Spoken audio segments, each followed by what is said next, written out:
अस्सलाम वालेकुम everyone, welcome back to Zeeki foods. I hope all of you are happy and blessed. अल्लाह ताला आप सबको खुश रखे, अपने घरों में आबाद रखे, आमीन सुम आमीन। तो आज जो रेसिपी मैं आपके साथ शेयर करने जा रही हूँ वो है लाहौरी चने के सालन की रेसिपी। चने का सालन तो हर किसी को बनाने आता है और तकरीबन हर किसी का मेथड डिफरेंट होता है।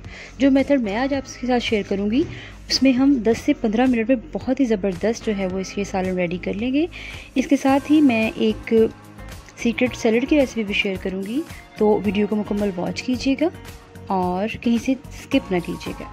तो चलते हैं, सबसे पहले इसके इंग्रेडिएंट्स देख लें। मैं आज जो ये रेसिपी शेयर करूँगी, चने का सालन बनाऊँगी, वो आधा किलो मैंने चने लिए हैं और चने को जो है रात से मैंने भिगो दिया था 1 टीस्पून मीठा सोडा डालकर। ये देखें, चने का साइज़ बिल्कुल स्मॉल जो है वो मैंने यूज़ किया है, जिसको देसी चने बोलते हैं। चने का साइज़ जितना छोटा होगा उसमें उतना ही ज़्यादा फ्लेवर होता है। ये रात से भिगोने की वजह से ये इतने फूल चुके हैं। 10 से 12 घंटे आप ज़रूर भिगोइएगा।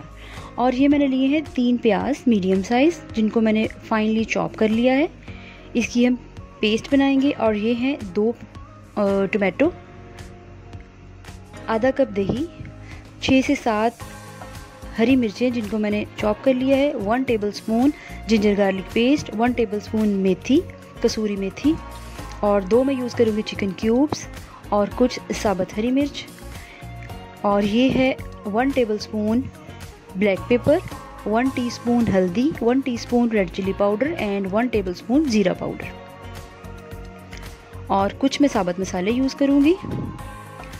ये है दालचीनी की 2 से 3 स्टिक्स और 1 टेबलस्पून है ज़ीरा, 2 हैं बड़ी इलायची, और ये सौंफ और सूखा धनिया मिक्स है। तो इनमें से कोई अगर आपके पास मसाला नहीं है, एक आध, तो आप बेशक मत डालें। तो आए सबसे पहले हम चने बॉईल कर लेते हैं। तो मैं इनको प्रेशर कुकर में बॉईल करूँगी। ये चने जो थे इनको मैंने 2-3 पानी से अच्छी तरह से वॉश कर लिया था, क्योंकि इनके अंदर मीठा सोडा था।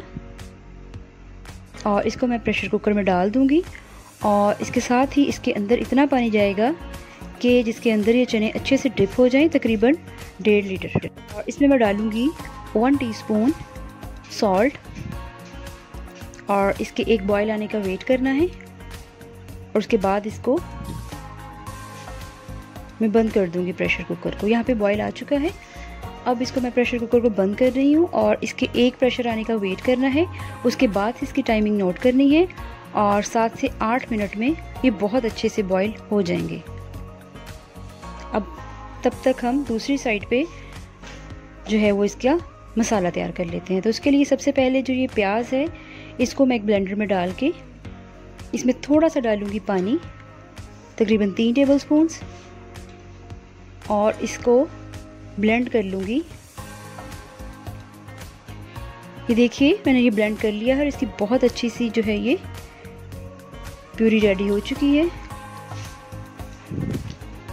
अब इसी ब्लेंडर में मैं टमाटोज़ जो हैं उनको डाल के उनकी भी प्यूरी रेडी कर लूँगी। और टमाटोज़ को ब्लेंड करते हुए इसमें पानी नहीं जाएगा, इसकी ऐसे ही बहुत अच्छी प्यूरी रेडी हो जाएगी। तो चलते हैं अगले स्टेप की तरफ। बिस्मिल्लाहिर्रहमानिर्रहीम। एक पैन में मैंने लिया है ऑयल, तो ये तकरीबन 1.5 पाव है। आधा किलो में 1.5 पाव में यूज़ करूँगी। और जितने भी ये साबुत मसाले थे इनको फ्राई कर लूँगी। एक साइड पे हमारे चने बॉईल हो रहे हैं, दूसरी साइड पे हमारा बहुत अच्छा सा जो है ये इसका मसाला रेडी हो जाएगा। इसको तकरीबन 1 मिनट तक भूनना है कि इसमें से अच्छी सी खुशबू आना स्टार्ट हो जाए। तो यहाँ पर तकरीबन 1 मिनट हो गया हुआ है और ये बहुत अच्छे से इसमें से स्मेल आना स्टार्ट हो चुकी है। अब मैं इसमें डाल दूँगी प्याज की प्यूरी और इसको 3 से 4 मिनट तक मीडियम फ्लेम पर इसकी भुनाई करनी है, ताकि प्याज का जो पानी है वो अच्छे से ड्राई हो जाए।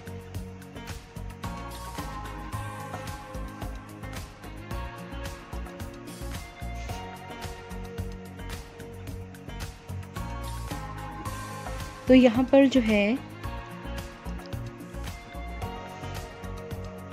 3 से 4 मिनट हो चुके हैं। अब इसमें मैं डालूँगी 1.5 टेबलस्पून जिंजर गार्लिक पेस्ट और उसके साथ ही मैं इसमें डालूँगी